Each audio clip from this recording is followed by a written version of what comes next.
सतनाम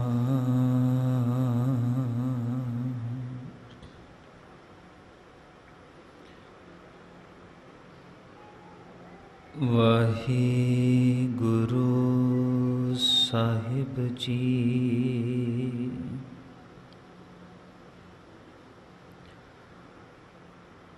इक मन पुरख त्याए बरदाता,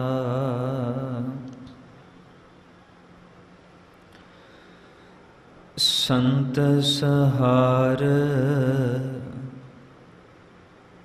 सदा बिख्याता।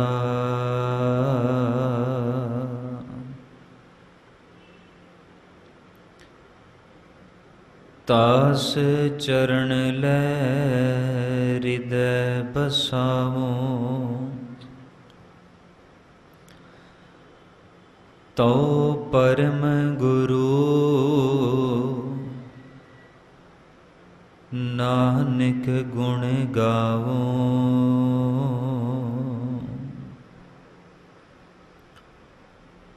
गावो गुण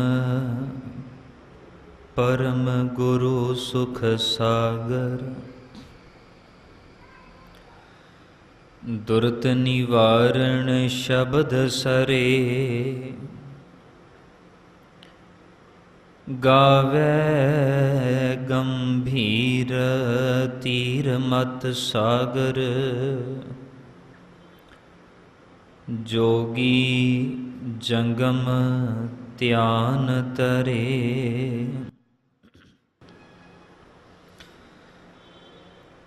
गावे इंद्राद भगत प्रहलादक, आत्म रस जिह जानियो। कब कल सुजस गावो गुरु नानक, राज जोग तिह माणियो।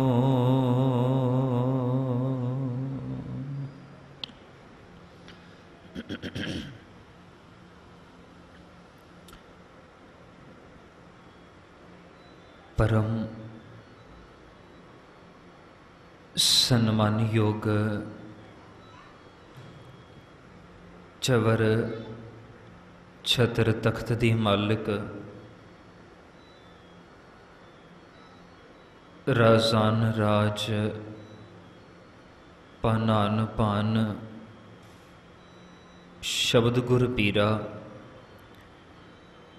गहर गंभीरा सतगुरां दी पावन हजूरी अंदर सुभाएमान गुरु रूप गुरु खालसा साध संगत जियो। सतगुरां दी अपार मेहरामत दे सदका रोजाना दे नेम अनुसार संध्या दे दीवाना विच गुरु चरना पास हाजरियां भर रहे हाँ। सरबत संगतां प्यार अदब दे नाल सह पातशाह धन गुरु ग्रंथ साहिब महाराज जी दा जो प्रकाश दिहाड़ा आ रहा है, वो आपां सारे प्यार दे नाल मना रहे हाँ। और मन च विचार है कि सतगुरु जी दा प्रकाश दिहाड़ा धन गुरु ग्रंथ साहिब महाराज जी दा मना रहे हाँ। ते विचारां गल्लां भी गुरु ग्रंथ साहिब महाराज जी दियां ही आपां ने करनियां ने। सतगुरु आप रहमत करन विच वरतन, दास नूं अपनी कथा आप करन दी दात मेरे मालिक बख्शिश करन। सतगुरु दे कोल समर्था है, वो ते गूंगियां दे कोलों भी अर्थ करवा लेंदे ने।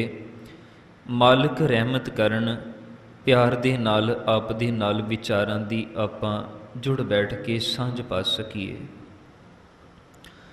आरंभता करन तो प्रथम प्यार अदब दे नाल सतगुरां दी बख्शी गुरफतेह नूं प्रवान करना जी। ਵਾਹਿਗੁਰੂ ਜੀ ਕਾ ਖਾਲਸਾ, ਵਾਹਿਗੁਰੂ ਜੀ ਕੀ ਫਤਿਹ। ਗੁਰੂ ਘਰ ਦੀ ਹਜ਼ੂਰੀ ਕੀਰਤਨੀਆਂ ਸਿੰਘਾਂ ਪਾਸੋਂ ਸਤਿਕਾਰਯੋਗ ਕਬੀਰ ਸਾਹਿਬ ਜੀ ਦੇ ਅੰਮ੍ਰਿਤ ਪਾਵਨ ਬਚਨ ਧੰਨ ਗੁਰੂ ਗ੍ਰੰਥ ਸਾਹਿਬ ਮਹਾਰਾਜ ਜੀ ਦੇ ਵਿੱਚੋਂ ਕੀਰਤਨ ਰੂਪ ਦੇ ਵਿੱਚ ਆਪਾਂ ਸਰਵਣ ਕਰ ਰਹੇ ਸਾਂ। ਬਚਨ ਸਨ, ਅਵਲ ਅੱਲ੍ਹ ਨੂਰ ਉਪਾਇਆ, ਕੁਦਰਤ ਕੇ ਸਭ ਬੰਦੇ, ਏਕ ਨੂਰ ਤੇ ਸਭ ਜਗ ਉਪਜਿਆ, ਕੌਣ ਭਲੇ ਕੋ ਮੰਦੇ। ਮੈਂ ਬਚਨ ਅੱਜ ਕੇਵਲ ਇੰਨਾ ਕੁ ਸਾਂਝਾ ਕਰਨਾ ਚਾਹੁੰਦਾ, ਏਕ ਨੂਰ ਤੇ ਸਭ ਜਗ ਉਪਜਿਆ। ਸਤਿਗੁਰਾਂ ਦੀ ਅੰਮ੍ਰਿਤ ਬਾਣੀ ਦੇ ਵਿੱਚ ਇੱਕ ਦੀ ਗੱਲ ਕੀਤੀ ਗਈ, ਔਰ ਸਾਹਿਬ ਗੁਰੂ ਨਾਨਕ ਦੇਵ ਮਹਾਰਾਜ ਆਏ, ਆਪਣੇ ਨਾਲ ਨਹੀਂ ਇੱਕ ਦੇ ਨਾਲ ਜੋੜਨ ਦੇ ਲਈ ਆਏ। ਤੇ ਅੱਜ ਵੀ ਸਤਿਗੁਰਾਂ ਦੇ ਅੰਮ੍ਰਿਤ ਬਚਨ ਇੱਕ ਦੇ ਨਾਲ ਜੁੜਨ ਦੀ ਗੱਲ ਪਈ ਕਰਦੇ ਨੇ। ਸਤਿਗੁਰਾਂ ਦੇ ਪਾਵਨ ਸਰੂਪ ਦੀ ਆਰੰਭਤਾ ਹੁੰਦੀ ਹੈ। ਸਾਹਿਬ ਗੁਰੂ ਗ੍ਰੰਥ ਸਾਹਿਬ ਮਹਾਰਾਜ ਜੀ ਨੂੰ ਅਸੀਂ ਤਿੰਨ ਹਿੱਸਿਆਂ ਦੇ ਵਿੱਚ ਵੰਡ ਸਕਦੇ ਹਾਂ। ਭਾਵ ਇਹ ਹੈ ਕਿ ਅਸੀਂ ਤਿੰਨ ਹਿੱਸੇ ਇਹਦੇ ਇਸ ਤਰ੍ਹਾਂ ਵੰਡ ਸਕਦੇ ਹਾਂ ਕਿ ਪਹਿਲਾ ਹਿੱਸਾ ਸਾਹਿਬ ਗੁਰੂ ਗ੍ਰੰਥ ਸਾਹਿਬ ਪਾਤਸ਼ਾਹ ਜੀ ਦੇ ਵਿੱਚ ਉਸ ਸਮੇਂ ਦੀ ਨਿਤਨੇਮ ਦੀਆਂ ਬਾਣੀਆਂ ਨੇ 13 ਅੰਗ ਤੱਕ, ਜਿਹਦੇ ਵਿੱਚ ਜਪਜੀ ਸਾਹਿਬ ਹੈ, ਸੋਦਰ ਦੇ ਸਿਰਲੇਖ ਹੇਠ ਸ਼ਬਦ ਨੇ, ਸੋ ਪੁਰਖ ਦੇ ਸਿਰਲੇਖ ਹੇਠ ਸ਼ਬਦ ਨੇ। ਉਸ ਤੋਂ ਬਾਅਦਾਂ ਕੀਰਤਨ ਸੋਹਿਲਾ ਸਾਹਿਬ ਦੀ ਬਾਣੀ ਦੇ, ਸੋਹਿਲਾ ਸਾਹਿਬ ਦੀ ਬਾਣੀ ਦੇ 5 ਸ਼ਬਦ ਨੇ। ਉਸ ਤੋਂ ਬਾਅਦ ਰਾਗਬੱਧ ਬਾਣੀ ਆਰੰਭ ਹੋ ਜਾਂਦੀ ਹੈ 14 ਅੰਗ ਤੋਂ। 14 ਅੰਗ ਤੋਂ ਲੈ ਕਰਕੇ ਸਤਿਗੁਰਾਂ ਦੇ ਪਾਵਨ ਪਵਿੱਤਰ ਮੁਖੱਦਸ ਪੰਨਾ 1353 ਤੇ ਜਾ ਕੇ ਜੈਜਾਵੰਤੀ ਰਾਗ ਗੁਰੂ ਤੇਗ ਬਹਾਦਰ ਪਾਤਸ਼ਾਹ ਜੀ ਦੇ ਅੰਮ੍ਰਿਤ 4 ਸ਼ਬਦ ਜੋ ਜੈਜਾਵੰਤੀ ਰਾਗ ਦੇ ਵਿੱਚ ਨੇ, ਉਹ ਉੱਥੇ ਸੰਪੂਰਨ ਹੁੰਦੇ ਨੇ। ਔਰ ਮੈਂ ਸੋਚ ਰਿਹਾ ਸੀ ਕਿ ਸਤਿਗੁਰਾਂ ਨੇ ਧੰਨ ਗੁਰੂ ਗ੍ਰੰਥ ਸਾਹਿਬ ਪਾਤਸ਼ਾਹ ਜੀ ਦੀ ਆਰੰਭਤਾ ਕੀਤੀ। ਦੁਨੀਆ ਦੇ ਵਿੱਚ ਭਾਵੇਂ ਹੋਰ ਵੀ ਸਤਿਕਾਰਯੋਗ ਗ੍ਰੰਥ ਨੇ, ਪਵਿੱਤਰ ਬਾਈਬਲ ਹੈ, ਪਵਿੱਤਰ ਕੁਰਾਨ ਹੈ, ਅੰਜੀਲ ਹੈ ਤੇ ਪੁਰਾਣ ਨੇ, ਸ਼ਾਸਤਰ ਨੇ।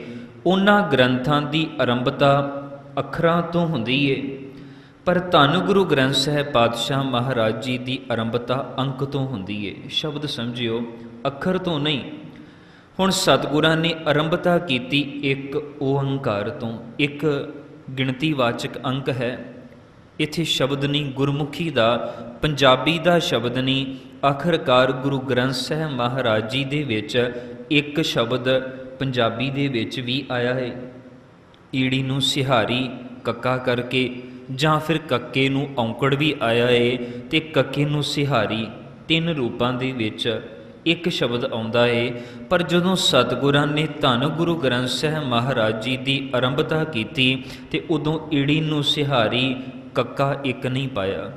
ਉਦੋਂ ਈੜੀ ਨੂੰ ਸਿਹਾਰੀ ਜਾਂ ਕੱਕੇ ਨੂੰ ਔਂਕੜ ਇੱਕ ਨਹੀਂ ਪਾਇਆ, ਜਾਂ ਫਿਰ ਉਦੋਂ ਈੜੀ ਨੂੰ ਸਿਹਾਰੀ ਤੇ ਕੱਕੇ ਨੂੰ ਸਿਹਾਰੀ ਇੱਦਾਂ ਇੱਕ ਸ਼ਬਦ ਵੀ ਪਾ ਸਕਦੇ ਸਨ, ਪਰ ਇੱਦਾਂ ਨਹੀਂ ਪਾਇਆ। ਸਤਿਗੁਰਾਂ ਨੇ ਇੱਕ ਅੰਕ ਵਾਲਾ ਪਾਇਆ। ਉਹਦਾ ਕਾਰਨ ਕੁਝ ਇਹ ਮੇਰੇ ਸਤਿਗੁਰੂ ਜਾਣ ਚੁੱਕੇ ਸਨ ਕਿ ਭਾਵੇਂ ਪੁਰਾਣ ਨੇ, ਸ਼ਾਸਤਰ ਨੇ, ਉਹਨਾਂ ਦੇ ਵਿੱਚ ਵੀ ਸ਼ਬਦ ਓਮ ਮਿਲਦਾ ਹੈ। ਤੇ ਸਮੇਂ ਦੇ ਨਾਲ ਵਿਦਵਾਨ ਸੱਜਣਾਂ ਨੇ ਓਮ ਸ਼ਬਦ ਨੂੰ ਜਦੋਂ ਆਪਾਂ ਹਿੰਦੀ ਦੇ ਵਿੱਚ ਜਾਂ ਪੰਜਾਬੀ ਦੇ ਵਿੱਚ ਲਿਖਾਂਗੇ ਤੇ ਓਮ ਸ਼ਬਦ ਓ, ਆ ਤੇ ਮ 3 ਸ਼ਬਦਾਂ ਦੇ ਵਿੱਚ ਡਿਸਟ੍ਰੀਬਿਊਟ ਹੋ ਜਾਂਦਾ ਹੈ, ਵੰਡਿਆ ਜਾਂਦਾ ਹੈ। ਸਤਿਗੁਰਾਂ ਨੂੰ ਪਤਾ ਸੀ ਕਿ ਜੇ ਕਿਤੇ ਕੱਲਾ ਓੰਕਾਰ ਲਿਖ ਦਿੱਤਾ ਤੇ ਕਿਤੇ ਆਉਣ ਵਾਲੇ ਸਮੇਂ ਦੇ ਵਿੱਚ ਇਹ ਲੋਕ ਵੀ ਓੰਕਾਰ ਨੂੰ ਵੀ ਵੱਖੋ ਵੱਖ ਸ਼ਕਤੀਆਂ ਦੇ ਵਿੱਚ ਵੰਡ ਨਾ ਦੇਣ। ਇੱਕ ਲਿਖ ਸਕਦੇ ਸਨ, ਪਰ ਐਸਾ ਵੀ ਹੋ ਸਕਦਾ ਸੀ ਕਿ ਵਿਦਵਾਨ ਸੱਜਣ ਈੜੀ ਦੇ ਅਰਥ ਕੁਝ ਹੋਰ ਕਰ ਦਿੰਦੇ ਤੇ ਕੱਕੇ ਦੇ ਅਰਥ ਤੇ ਈੜੀ ਨੂੰ ਸਿਹਾਰੀ ਦੇ ਅਰਥ 3 ਵੱਖਰੇ ਵੱਖਰੇ ਕਰ ਸਕਦੇ ਸਨ। ਮੇਰੇ ਮਾਲਕ ਨੇ ਈੜੀ ਨੂੰ ਸਿਹਾਰੀ ਤੇ ਕੱਕਾ ਇੱਕ ਨਹੀਂ ਪਾਇਆ, ਆਰੰਭਤਾ ਕੀਤੀ ਇੱਕ ਤੋਂ। ਆਦਿ ਤੋਂ ਲੈ ਕੇ ਅੰਤ ਤੱਕ ਇੱਕ ਦੀ ਗੱਲ ਹੈ। ਇੱਕ ਬੇਨਤੀ ਹੋਰ ਸਾਂਝੀ ਕਰਾਂ। ਧੰਨ ਗੁਰੂ ਗ੍ਰੰਥ ਸਾਹਿਬ ਮਹਾਰਾਜ ਜੀ ਦੇ ਵਿੱਚ ਮੂਲ ਮੰਤਰ ਇੱਕ ਓੰਕਾਰ ਤੋਂ ਲੈ ਕੇ ਤੇ ਗੁਰਪ੍ਰਸਾਦ ਤੱਕ ਸੰਪੂਰਨ ਮੂਲ ਮੰਤਰ ਜੋ ਅਸੀਂ ਜਪਜੀ ਸਾਹਿਬ ਦੇ ਆਰੰਭ ਦੇ ਵਿੱਚ ਪੜ੍ਹਦੇ ਹਾਂ, ਧੰਨ ਗੁਰੂ ਗ੍ਰੰਥ ਸਾਹਿਬ ਮਹਾਰਾਜ ਜੀ ਦੇ ਵਿੱਚ 33 ਵਾਰੀ ਆਇਆ। ਦੂਸਰਾ ਰੂਪ ਮੂਲ ਮੰਤਰ ਦਾ ਇੱਕ ਓੰਕਾਰ ਸਤਨਾਮ ਕਰਤਾ ਪੁਰਖ ਗੁਰਪ੍ਰਸਾਦ, ਇਹ 9 ਵਾਰੀ ਆਇਆ। ਤੀਸਰਾ ਰੂਪ ਇੱਕ ਓੰਕਾਰ ਸਤਨਾਮ ਗੁਰਪ੍ਰਸਾਦ, ਇਹ 2 ਵਾਰੀ ਰੂਪ ਆਇਆ। ਤੇ ਚੌਥਾ ਰੂਪ ਇੱਕ ਓੰਕਾਰ ਸਤ ਗੁਰਪ੍ਰਸਾਦ, ਇਹ 524 ਵਾਰੀ ਰੂਪ ਆਇਆ। ਸਤਿਗੁਰਾਂ ਨੇ ਚਾਹੇ ਭਗਤ ਸਹਿਬਾਨਾਂ ਦੀ ਬਾਣੀ ਸ਼ੁਰੂ ਕੀਤੀ, ਚਾਹੇ ਗੁਰੂ ਸਹਿਬਾਨਾਂ ਦੀ ਬਾਣੀ ਸ਼ੁਰੂ ਕੀਤੀ, ਤੇ ਮੇਰੇ ਮਾਲਕ ਨੇ ਉਹਨਾਂ ਦੇ ਆਰੰਭ ਦੇ ਵਿੱਚ ਵੀ ਇੱਕ ਓੰਕਾਰ ਜਾਂ ਪੂਰਾ ਮੂਲ ਮੰਤਰ ਜਾਂ ਛੋਟਾ ਰੂਪ ਮੂਲ ਮੰਤਰ ਦਾ ਮੇਰੇ ਮਾਲਕ ਨੇ ਦਰਜ ਕੀਤਾ। ਭਾਵੇਂ ਵਿਦਵਾਨ ਸੱਜਣ ਇਹਦੇ ਵੱਖਰੇ ਵੱਖਰੇ ਅਰਥ ਕਰਦੇ ਨੇ, ਪਰ ਮੈਂ ਸਮਝਦਾ ਕਿ ਮੇਰੇ ਮਾਲਕ ਨੇ ਇਸ ਗੱਲ ਨੂੰ ਜਾਣਦੇ ਸਨ, ਜੈਸੇ ਨਾਮਦੇਵ ਜੀ ਹੋਣਾ ਦੇ ਪ੍ਰਤੀ ਵੀ ਕੁਝ ਕਹਾਣੀਆਂ ਜੋੜ ਦਿੱਤੀਆਂ ਕਿ ਨਾਮਦੇਵ ਜੀ ਉਹ ਠਾਕੁਰ ਦੁਆਰੇ ਠਾਕੁਰ ਨੂੰ ਦੁੱਧ ਪਿਆ ਰਹੇ ਸਨ, ਭਾਵ ਕਿ ਉਹ ਪੱਥਰ ਦੇ ਪੁਜਾਰੀ ਸਨ। ਭਗਤ ਧੰਨਾ ਜੀ ਹੋਣਾ ਦੇ ਪ੍ਰਤੀ ਵੀ ਸ਼ਬਦ ਕਹਾਣੀਆਂ ਲੋਕਾਂ ਨੇ ਜੋੜ ਦਿੱਤੀਆਂ ਕਿ ਉਹ ਠਾਕੁਰ ਦੇ ਪੱਥਰ ਨੂੰ ਪੂਜਦੇ ਸਨ। ਮੇਰੇ ਸਤਿਗੁਰਾਂ ਨੇ ਭਗਤ ਧੰਨੇ ਦੀ ਬਾਣੀ, ਧੰਨਾ ਜੀ ਹੋਣਾ ਦੀ ਬਾਣੀ ਵੀ ਲਿਖੀ ਤੇ ਉਹਦੇ ਉੱਪਰ ਵੀ ਇੱਕ ਓੰਕਾਰ ਸਤਿਗੁਰ ਪ੍ਰਸਾਦ ਲਿਖ ਕੇ ਸਪਸ਼ਟ ਕਰ ਦਿੱਤਾ ਕਿ ਭਲਿਆ ਭਾਵੇਂ ਗੁਰੂ ਨਾਨਕ ਦੀ ਬਾਣੀ ਪੜ੍ਹੀ, ਉਹਦੇ ਵਿੱਚ ਵੀ ਗੱਲ ਇੱਕ ਓੰਕਾਰ ਦੀ ਹੋਵੇਗੀ, ਤੇ ਭਾਵੇਂ ਭਗਤ ਧੰਨਾ ਜੀ ਦੀ ਬਾਣੀ ਪੜ੍ਹੀ, ਭਾਵੇਂ ਕਬੀਰ ਸਾਹਿਬ ਦੀ ਬਾਣੀ ਪੜ੍ਹੀ, ਤੇ ਭਾਵੇਂ ਮੁਸਲਮਾਨ ਫਕੀਰ ਬਾਬਾ ਫਰੀਦ ਸਾਹਿਬ ਦੀ ਬਾਣੀ ਪੜ੍ਹੀ, ਸਾਰਿਆਂ ਦੇ ਵਿੱਚ ਗੱਲ ਇੱਕ ਦੀ ਹੋ ਰਹੀ ਹੈ। ਇੱਕ ਤੋਂ ਬਿਨਾਂ ਕਿਸੇ ਦੀ ਗੱਲ ਨਹੀਂ। ਅੱਜ ਆਪਾਂ ਨੇ ਵੀ ਯਤਨ ਕਰਨਾ ਹੈ, ਇੱਕ ਦੀ ਗੱਲ ਮੇਰੇ ਸਤਿਗੁਰਾਂ ਨੇ ਅੰਮ੍ਰਿਤ ਬਾਣੀ 'ਚ ਕੀਤੀ। ਚਾਹੇ ਲੋਕਾਂ ਨੇ ਇੱਕ ਸ਼ਕਤੀ ਨੂੰ ਤਿੰਨਾਂ ਸ਼ਕਤੀਆਂ ਦੇ ਵਿੱਚ ਵੰਡ ਲਿਆ, ਤੇ ਮੇਰੇ ਸਾਹਿਬ ਗੁਰੂ ਨਾਨਕ ਦੇਵ ਪਾਤਸ਼ਾਹ ਨੇ ਅੰਮ੍ਰਿਤ ਬਚਨ ਕਹੇ, ਕਹਿਣ ਲੱਗੇ ਤੁਸੀਂ ਤੇ ਆਪਣਾ ਰੱਬ, ਕਿਸੇ ਨੇ ਪੱਥਰ ਨੂੰ ਰੱਬ ਬਣਾ ਲਿਆ, ਕਿਸੇ ਨੇ ਕਿਸੇ ਕਬਰ ਨੂੰ ਜਾਂ ਮੜੀ ਜਾਂ ਮਸਾਣ ਨੂੰ ਰੱਬ ਕਰਕੇ ਪੂਜਿਆ। ਮੇਰੇ ਮਾਲਕ ਕਹਿਣ ਲੱਗੇ ਕਮਾਲ ਦੀ ਗੱਲ ਹੈ, ਤੁਸੀਂ ਆਪ ਹੀ ਇਹ ਚੀਜ਼ਾਂ ਬਣਾਈਆਂ। ਆਖਰਕਾਰ ਕਿਸੇ ਮੁਸ਼ੱਵਰ ਨੇ, ਕਿਸੇ ਬੁੱਤ ਨੂੰ ਘੜਨ ਵਾਲੇ ਨੇ ਇੱਕ ਬੁੱਤ ਤਿਆਰ ਕਰ ਦਿੱਤਾ ਤੇ ਅਸੀਂ ਉਹਨੂੰ ਭਗਵਾਨ ਜਾਣ ਕੇ ਪੂਜਣਾ ਸ਼ੁਰੂ ਕਰ ਦਿੱਤਾ।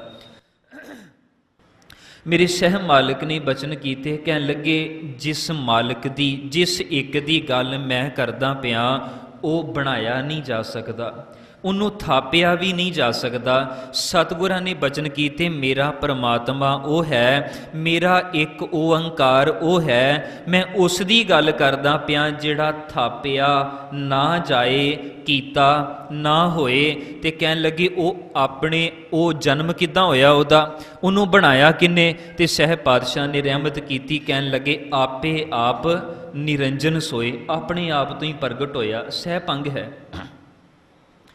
ਉਸੀ ਪੌੜੀ ਦੇ ਵਿੱਚ ਮੇਰੇ ਮਾਲਕ ਆਖਰ ਦੇ ਵਿੱਚ ਜਾ ਕੇ ਸਤਿਗੁਰਾਂ ਦੇ ਚਰਨਾਂ ਦੇ ਵਿੱਚ ਬੇਨਤੀ ਕਰਦੇ ਨੇ, ਕਹਿਣ ਲੱਗੇ ਮਾਲਕ ਇੱਕ ਰਹਿਮਤ ਕਰੀ, ਇਸ ਦੁਨੀਆ ਦੇ ਸਾਜ ਨੂੰ ਵੇਖ ਕੇ, ਇਸ ਦੁਨੀਆ ਦੇ ਰੰਗ ਤਮਾਸ਼ਿਆਂ ਨੂੰ ਵੇਖ ਕੇ ਕਿਤੇ ਮੈਨੂੰ ਜਨਮ ਦੇਣ ਵਾਲਾ ਮੈਨੂੰ ਇੱਕ ਮਾਲਕ ਨਾ ਭੁੱਲ ਜਾਵੇ। ਉੱਥੇ ਸਤਿਗੁਰਾਂ ਨੇ ਇਸੇ ਪੌੜੀ ਦੇ ਆਖਰ ਦੇ ਵਿੱਚ ਬੇਨਤੀ ਕੀਤੀ, ਕਹਿਣ ਲੱਗੇ ਗੁਰਾ ਇੱਕ ਦੇਹ ਬੁਝਾਈ, ਸਭਨਾ ਜੀਆਂ ਕਾ ਇੱਕ ਦਾਤਾ, ਸੋ ਮੈਂ ਵਿਸਰ ਨਾ ਜਾਈ। ਇੱਕ ਦੀ ਗੱਲ ਸਤਿਗੁਰਾਂ ਨੇ ਕੀਤੀ। ਭਾਈ ਸਾਹਿਬ ਸ਼ਬਦ ਪੜ੍ਹ ਰਹੇ ਸਨ, ਏਕ ਨੂਰ ਤੇ ਸਭ ਜਗ ਉਪਜਿਆ, ਇੱਕ ਤੋਂ ਸਾਰੀ ਪੈਦਾਇਸ਼ ਪੈਦਾ ਹੋਈ। ਸਹਿਬ ਗੁਰੂ ਅਰਜਨ ਦੇਵ ਪਾਤਸ਼ਾਹ ਮਹਾਰਾਜ ਜੀ ਦੇ ਬਚਨ ਆਪਾਂ ਪੜ੍ਹਦੇ ਹਾਂ, ਇੱਕ ਤੋਂ ਗੱਲ ਸਾਰੀ ਆਰੰਭ ਹੁੰਦੀ ਹੈ। ਸਹਿਬ ਗੁਰੂ ਅਰਜਨ ਦੇਵ ਪਾਤਸ਼ਾਹ ਮਹਾਰਾਜ ਜੀ ਨੇ ਅੰਮ੍ਰਿਤ ਬਾਣੀ ਦੇ ਵਿੱਚ ਕੁਝ ਪ੍ਰਮਾਣ ਦਿੱਤੇ।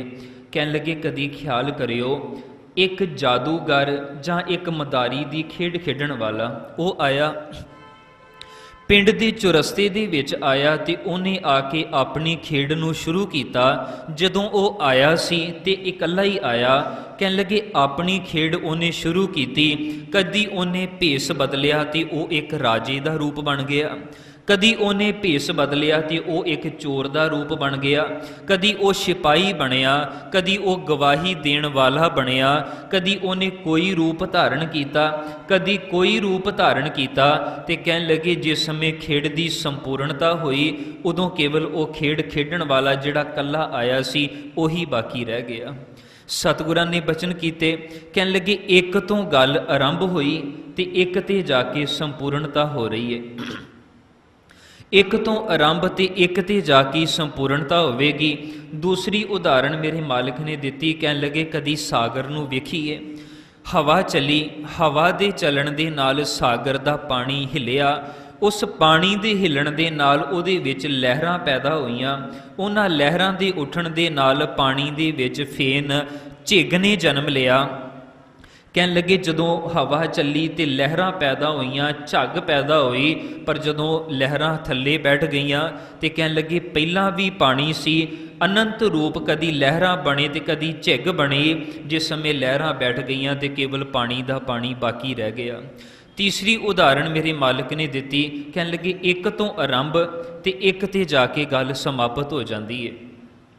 ਕਹਿਣ ਲੱਗੇ ਇੱਕ ਸੁਨਿਆਰਾ ਉਹ ਸੋਨੇ ਦੇ ਗਹਿਣੇ ਘੜਦਾ ਪਿਆ ਏ, ਉਹਦੇ ਕੋਲ ਇੱਕ ਡਲੀ ਏ ਸੋਨੇ ਦੀ, ਤੇ ਉਹਦੇ ਤੋਂ ਉਹਨੇ ਕੋਈ ਆਇਆ, ਉਹਨੇ ਆਖਿਆ ਮੈਨੂੰ ਕੜਾ ਬਣਾ ਦੇ। ਦੂਸਰਾ ਆਇਆ, ਉਹਨੇ ਆਖਿਆ ਮੈਨੂੰ ਛਾਪ, ਛੱਲਾ, ਚੈਨੀ ਜਾਂ ਕਾਂਟੇ ਬਣਾ ਦੇ। ਉਸ ਸੁਨਿਆਰੇ ਨੇ ਵੱਖਰੇ ਵੱਖਰੇ ਗਹਿਣੇ ਉਸ ਸੋਨੇ ਦੀ ਡਲੀ ਤੋਂ ਤਿਆਰ ਕਰ ਦਿੱਤੇ। ਕਹਿਣ ਲੱਗੇ ਗਹਿਣੇ ਵੱਖਰੇ ਹੋ ਗਏ ਤੇ ਗਹਿਣਿਆਂ ਦੇ ਨਾਮ ਵੀ ਵੱਖਰੇ ਵੱਖਰੇ ਹੋ ਗਏ। ਕਿਸੇ ਨੇ ਕਿਹਾ ਇਹ ਵਾਲੀਆਂ ਨੇ, ਕਿਸੇ ਨੇ ਆਖਿਆ ਇਹ ਕੜਾ ਹੈ, ਇਹ ਛਾਪ ਹੈ, ਇਹ ਛੱਲਾ ਏ। ਪਰ ਕਹਿਣ ਲੱਗੇ ਗਹਿਰੀ ਦ੍ਰਿਸ਼ਟੀ ਦੇ ਨਾਲ ਵੇਖਣ ਵਾਲੇ ਨੇ ਆਖਿਆ ਭਾਵੇਂ ਛੱਲਾ ਭਾਵੇਂ ਛਾਪ ਹੈ, ਕਹਿਣ ਲੱਗੇ ਹੈ ਤੇ ਸਾਰੀ ਕੁਝ ਸੋਨੇ ਦਾ ਹੀ ਹੈ ਨਾ।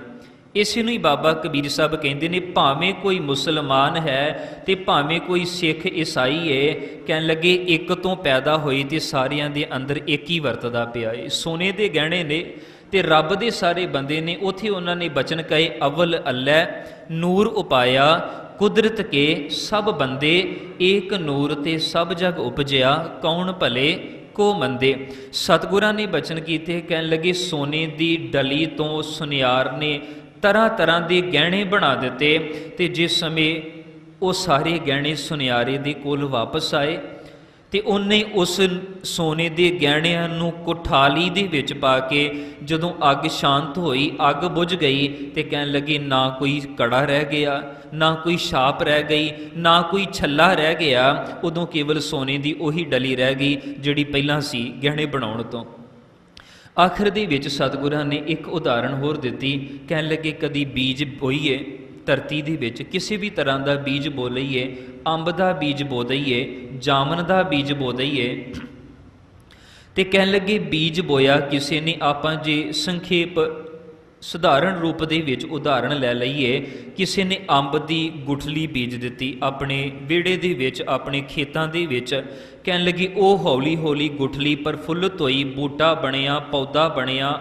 ਆਖਰਕਾਰ ਕਈ ਸਾਲਾਂ ਦੇ ਬਾਅਦ ਉਹਨੂੰ ਫਲ ਲੱਗਾ ਤੇ ਜਿਸ ਸਮੇਂ ਫਲ ਪੱਕਿਆ ਤੇ ਉਸਨੇ ਉਸ ਫਲ ਦੀ ਮਿਠਾਸ ਨੂੰ ਚੂਸਿਆ ਤੇ ਚੂਸਣ ਤੋਂ ਬਾਅਦ ਉਹੀ ਗੁਠਲੀ ਵਾਪਸ ਨਿਕਲ ਆਈ ਜਿਹੜੀ ਕਈ ਸਾਲ ਪਹਿਲਾਂ ਬੀਜੀ ਸੀ।